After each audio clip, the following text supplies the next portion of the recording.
भगवान 10 वर्ष 8 महीने रहते हैं वृंदावन, उसके बाद में मथुरा आ जाते हैं। अब महाराज जैसे मथुरा आए हैं, हमारे कन्हैया को नंद बाबा और माँ यशोदा की बड़ी याद आती है, उनकी बड़ी याद आती है। अब देखिए बाल गोपाल गोपियां नंद बाबा यशोदा मैया जो भी थे सभी अपना अपना दुख एक दूसरे से बोल बतलाकर बांट लिया करते थे, लेकिन हमारे कन्हैया किससे बोले, किसको बताएं। जब भी उनको याद आती अकेले पड़ जाते और ज्यादा याद आती तो दोनों रोने लग जाते।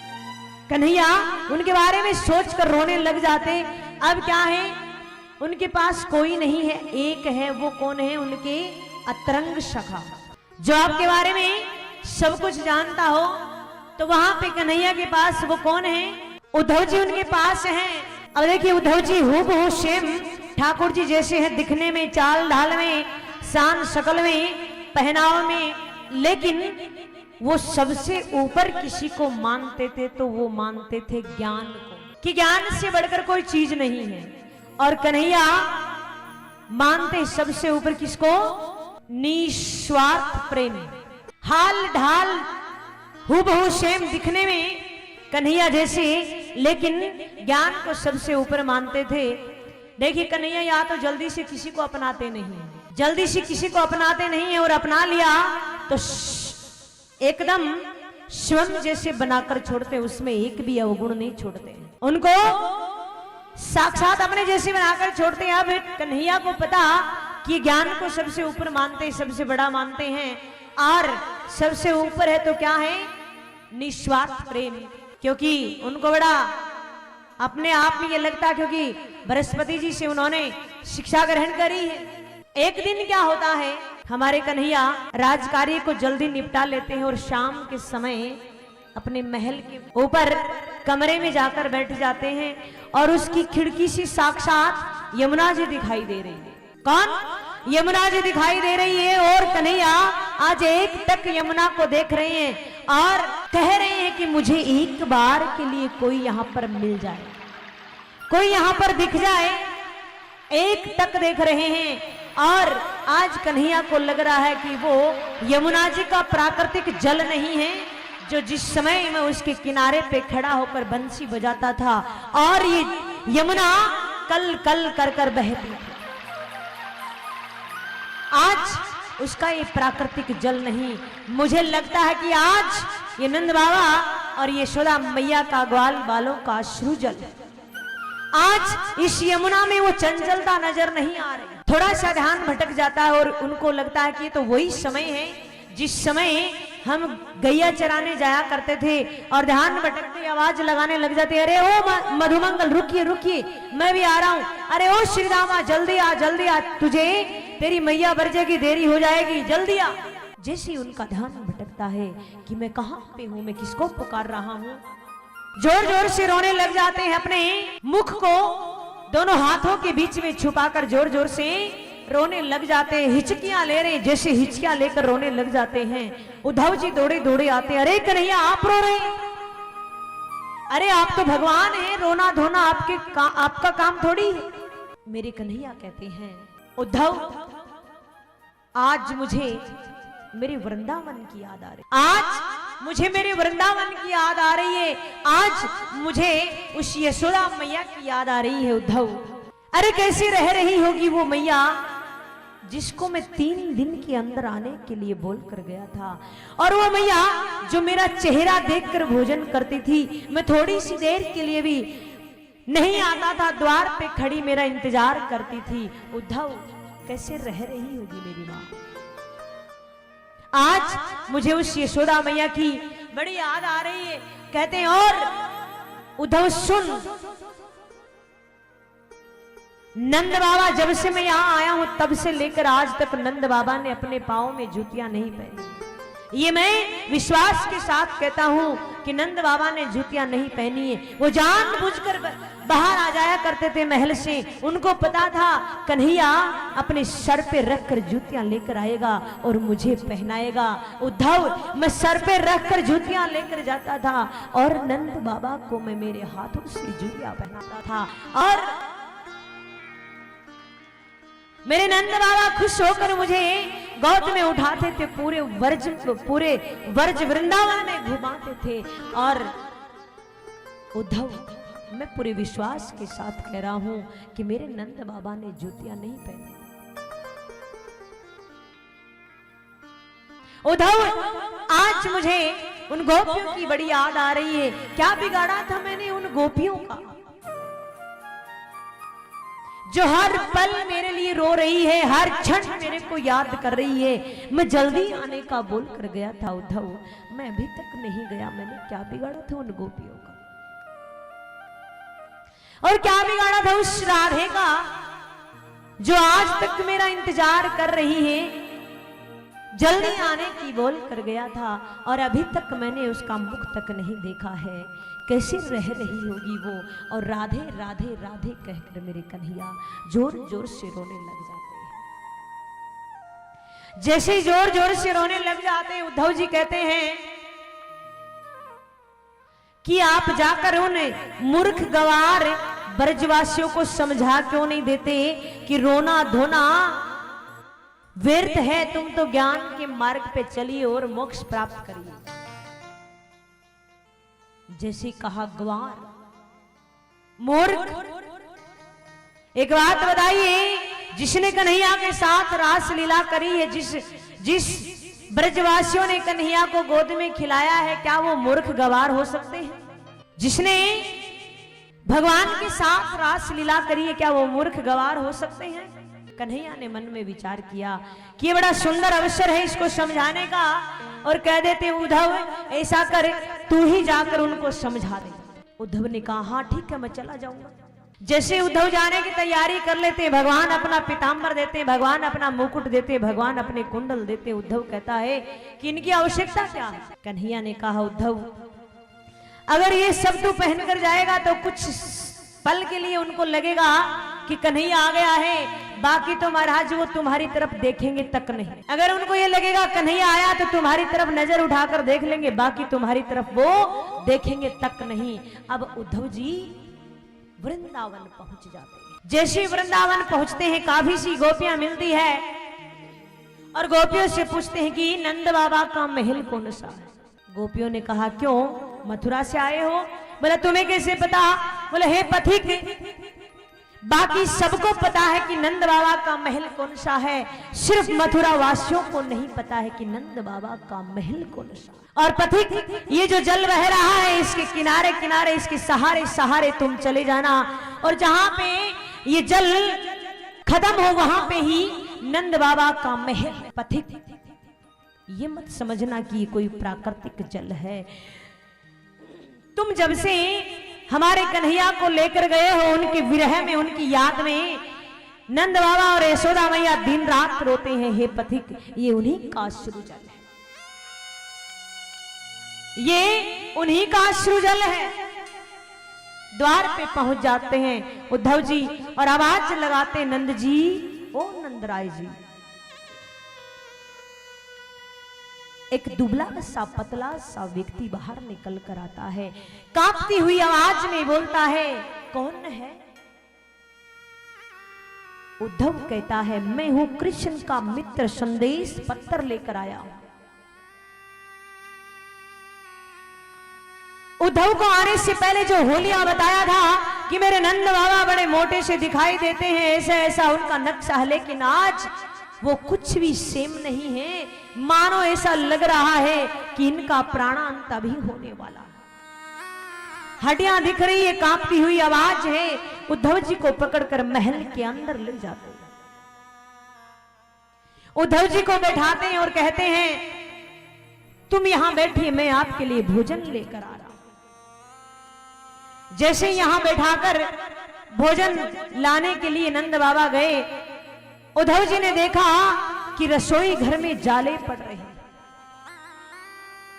बहुत समय हो गया, किसी ने सफाई नहीं करी है, और आज तक यहां पर जब से कन्हैया गए हैं तब से यहां पे भोजन नहीं बना।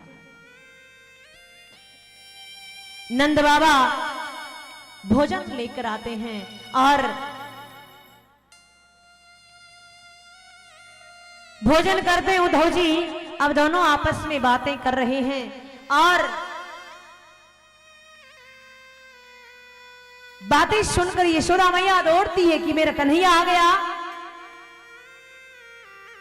नंद बाबा कहते नहीं, कन्हैया नहीं आया, कन्हैया का मित्र आया है संदेश पत्र लेकर। यशोदा मैया कहती है संदेश पत्र लेकर आया है। अरे जब वो छोटा सा था, जरा सा भी रो देता था, मैं मेरे घर के सभी कार्यों को छोड़कर उसको खिलाने के लिए मैं दौड़ पड़ती थी, और आज कितना समय हो गया उसके लिए हमें रोते रोते वो स्वयं नहीं आया, उसने पत्र भेजा है। उद्धव ने कहा मैया उसको खुद गरज ना समझे। जब मैं चलकर आ रहा था तो देवकी माता ने कहा था यशोदा धन्य है तेरा लालन पालन, तूने कहा था कि मेरा कन्हैया बड़ा शरारती है और मेरा कन्हैया दिन में 8 बार भोजन करता है, धन्य है यशोदा तेरा लालन पालन। यशोदा कहना नहीं चाहती थी लेकिन कह रही हूं कि एक दिन मैंने गोरस से बनी मिठाई कन्हैया की थाली में रख दी। वो कन्हैया जो था अपनी थाली को प्रणाम कर कर भोजन करता था, और जैसे ही उसने गोरस से बनी मिठाई देखी तो वो उस थाली की तरफ देखा तक नहीं और अंदर चला गया। उद्धव से कहा कि देवकी माता से कह देना उद्धव मुझे यशोदा मैया की बड़ी याद आ रही है, और देवकी माता से कह देना कि मेरी थाली में कभी भी गोरस से बनी मिठाई ना रखे। उद्धव मुझे देवकी माता की बड़ी याद आती है। इतना कहते कहते यशोदा मैया मूर्छा को आ जाती। इतनी बात सुनते सुनते नंद बाबा अंदर सुला कर आते हैं, और जैसे ही अंदर सुला कर आते उद्धव जी से बताते कि उद्धव बस ये इतनी देर के लिए सो पाती है जितनी देर के लिए मूर्छा को आ जाती है,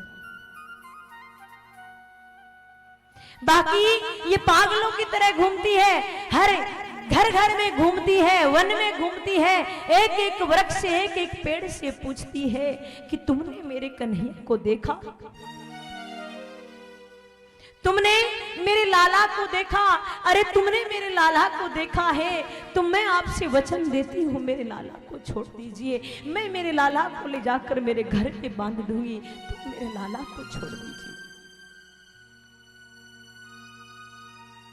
पागलों की तरह घूमती है, हर घर घर में जाती है, हर गोपी से पूछती है तुमने जरूर मेरे लाला को बांध कर रखा है, मेरा लाला मुझे दे दीजिए, मैं मेरे लाला को मेरे घर में बांध लूंगी, मैं मेरे लाला को कभी तुम्हारे यहाँ चोरी करने के लिए नहीं भेजूंगी, लेकिन मेरा लाला दे दीजिए। एक एक वृक्ष से पूछती है, वन में जाकर घूमती है पागलों की तरह, अरे यहाँ तो वो गैया चराने के लिए आया करता था, तुमने जरूर देखा होगा, अगर मेरे लाला को देखा है तो वो मेरा लाला मुझे प्रेम करता था, मेरा लाला तुम्हारे पास तो जरूर आया होगा, मेरा लाला दे दीजिए।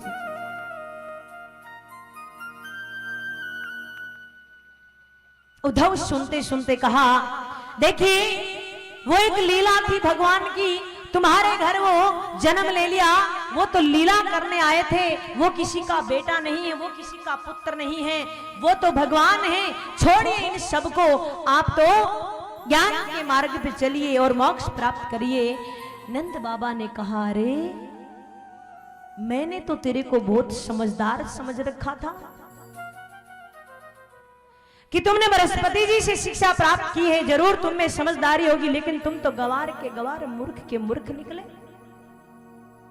अरे आज तक हम जीवित थे कि चलो माता पिता से कोई गलती हो गई हो, संतान उनसे दूर चली जाती है, लेकिन ईश्वर का सहारा रहता है, भगवान तो हमारे साथ रहते हैं, और तुम कह रहे हो कि वो किसी का पुत्र नहीं है, वो भगवान है, लीला करने के लिए आ रहे हैं, हम आज तक जीवित थे कि भगवान हमारे साथ है, ये तुमने क्या कह दिया कि हमसे हमारा भगवान ही रूठ गया, तूने ये क्या कह दिया, और तू कह रहा वो किसी का पुत्र नहीं है। सुन, जब उनको गोपियां बोलती थी कि देख नंद बाबा गोरे, बलदाऊ भैया गोरे, यशोदा मैया गोरी, और तू पता नहीं कहां से लाया हुआ है, काला का काला है, दौड़ा आता था और यशोदा मैया से कहता था, मैया कह दे उस जामरी से मैं तेरो ही छोरो हूं।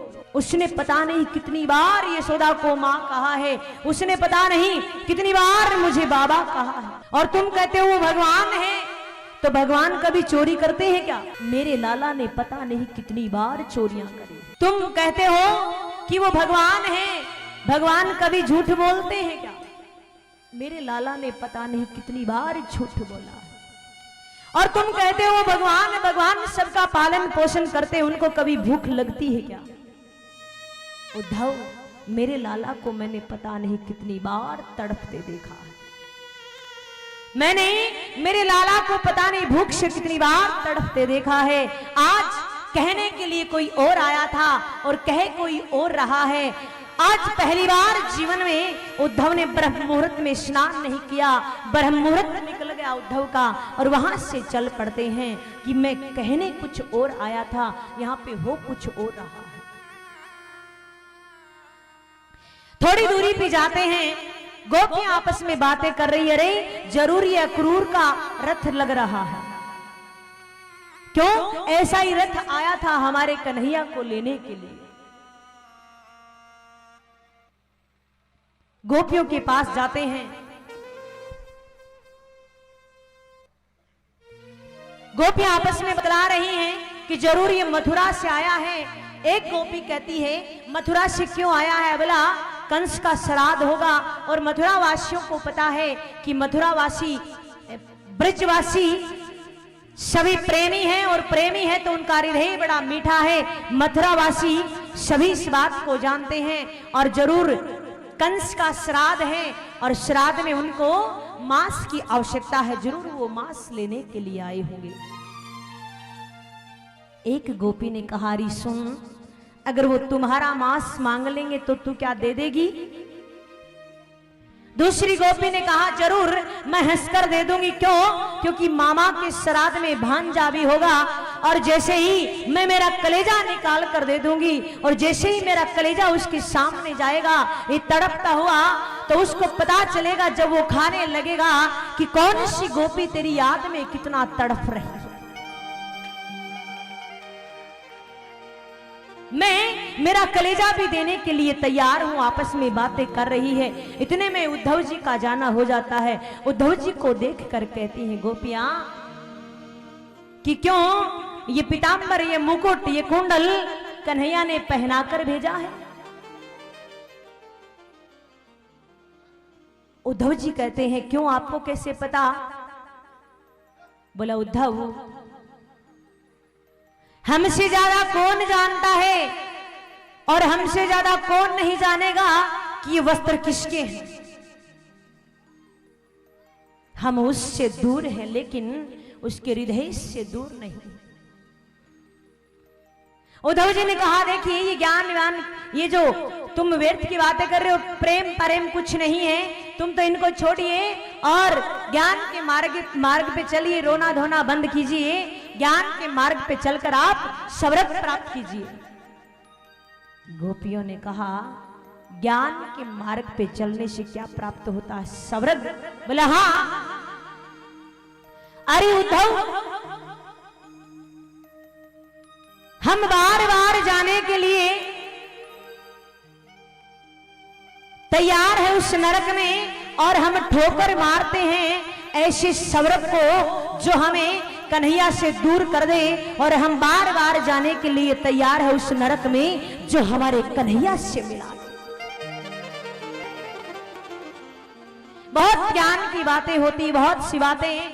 आज उद्धव चल पड़ते हैं वहां से, और दौड़े दौड़े आते हैं भगवान के पास और कहते हैं, छलिया, केशव, यदुपति, ये सब तुम्हारे मन घड़त नाम है। तुम यहाँ क्या कर रहे हो? हम ज्ञानियों के बीच में, तुम जाइए उन्हें प्रेमियों के बीच में। कन्हैया को पता लग गया कि मेरा भेजना वहां पर साकार हो गया है। क्यों? क्योंकि इस लहजे में तो सिर्फ गोपियां ही बात करती थी।